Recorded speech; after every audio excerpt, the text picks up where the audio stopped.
حضرت عبداللہ بن مسعود رضی اللہ عنہ کہیں تشریف لے کے جا رہے تھے کہ راستے میں لوگوں کا ایک جمگٹا دیکھا.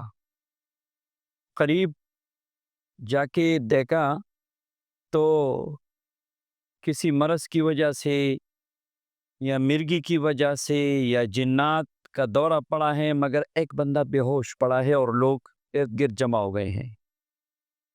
حضرت عبداللہ بن مسعود رضی اللہ عنہ نے افحسبتم کی 4 آیات پڑھ کے اس کے کان میں جیسی ہی دم کیا، وہ ٹک ٹاک ہو کے بیٹھ گیا. جا کے نبی کریم علیہ الصلوۃ والسلام کو یہ واقعہ سنایا.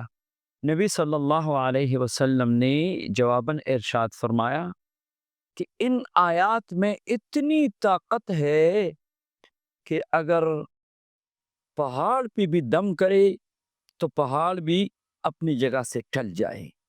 مطلب یہ کہ بیماری تو معمولی چیز ہے، پہاڑ بھی اپنی جگہ سے ٹل جائے اگر یقین والا بندہ پڑھ کے دم کرے.